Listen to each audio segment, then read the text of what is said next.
മാധ്യമപ്രവർത്തകരെ അപമാനിച്ചെന്ന കേസിൽ നടനും ബി.ജെ.പി. നേതാവുമായി സുരേഷ് ഗോപി ഹൈക്കോടതിയെ സമീപിച്ചത് അറസ്റ്റ് ചെയ്യാനുള്ള നീക്കം തിരിച്ചറിഞ്ഞ് മുൻകൂർ ജാമ്യ ഹർജി സമർപ്പിച്ചു. കേസിൽ സുരേഷ് ഗോപിക്കെതിരെ ഗുരുതര വകുപ്പുകൾ കൂടി ചുമത്തിയ സാഹചര്യത്തിലാണ് മുൻകൂർ ജാമ്യ ഹർജി സമർപ്പിച്ചതെന്നാണ് വിശദീകരണം. തൃശൂരിൽ പ്രധാനമന്ത്രി നരേന്ദ്രമോദി എത്തുന്നുണ്ട്. സുരേഷ് ഗോപിയുടെ തിരഞ്ഞെടുപ്പ് പ്രചാരണത്തിന് തുടക്കമിടാൻ കൂടിയാണിത്. ഇതിനിടെയാണ് മാധ്യമപ്രവർത്തകയുമായി ബന്ധപ്പെട്ട കേസിൽ സുരേഷ് ഗോപിയെ അറസ്റ്റ് ചെയ്യാനുള്ള നീക്കം തുടങ്ങിയത്. നേരത്തെ പോലീസ് സ്റ്റേഷനിൽ ചോദ്യം ചെയ്യലിന് ഹാജരായി സുരേഷ് ഗോപിയുടെ അറസ്റ്റ് രേഖപ്പെടുത്തിയില്ല. പകരം ചോദ്യം ചെയ്യലിൽ വിളിച്ചാൽ വരണമെന്ന നോട്ടീസ് നൽകി വിട്ടയച്ചു. ഇതിനു പിന്നിൽ ഭാവിയിൽ അറസ്റ്റ് ചെയ്യാനുള്ള സാധ്യത തേടലാണെന്ന വിലയിരുത്തൽ ഉയർന്നിരുന്നു. കോഴിക്കോട് മാധ്യമങ്ങളോട് സംസാരിക്കുന്നതിനിടയിലായിരുന്നു പരാതിക്ക് ഇടയാക്കിയ സംഭവം.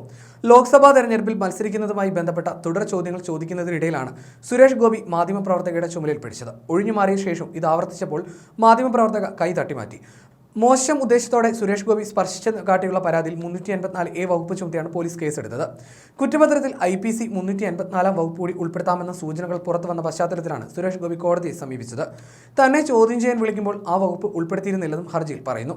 ഹർജി ഹൈക്കോടതിയുടെ അവധിക്കാല ബെഞ്ച് ഇന്ന് പരിഗണിക്കും.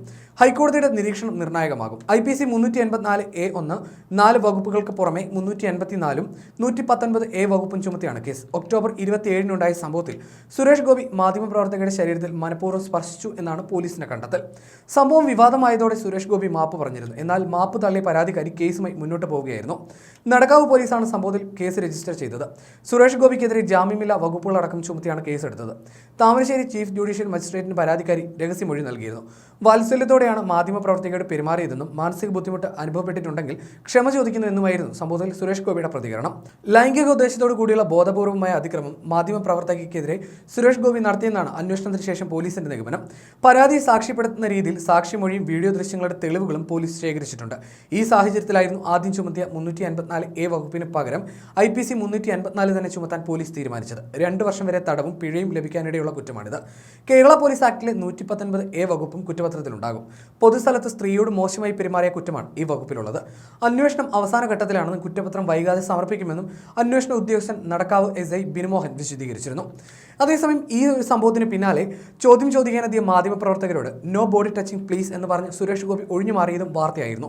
കൊച്ചി കലൂരിൽ ട്രാൻസ്ജെൻഡേഴ്സിന്റെ കേരള പിറവി ദിന ആഘോഷത്തിന് എത്തിയപ്പോഴായിരുന്നു സുരേഷ് ഗോപിയുടെ ഇത്തരത്തിലുള്ള പ്രതികരണം. മാധ്യമപ്രവർത്തകരുടെ ഒരു ചോദ്യത്തോടും സുരേഷ് ഗോപി അന്ന് പ്രതികരിച്ചിരുന്നില്ല. കളമശ്ശേരി സ്ഫോടനത്തിന്റെ പശ്ചാത്തലത്തിൽ ആൾക്കൂട്ടമുണ്ടാകുന്ന ഇടങ്ങളിൽ സുരക്ഷ ശക്തമാക്കുന്നതിന്റെ ഭാഗമായി സമ്മേളന സ്ഥലത്ത് പോലീസ് എത്തി പരിശോധന നടത്തിയിരുന്നു. ഇതിനിടെയായിരുന്നു സുരേഷ് ഗോപിയുടെ ചോദ്യങ്ങൾ ഉന്നയിക്കാൻ മാധ്യമങ്ങളെത്തിയത്. ഇതോടെ താരം ഒഴിഞ്ഞുമാറുകയായിരുന്നു.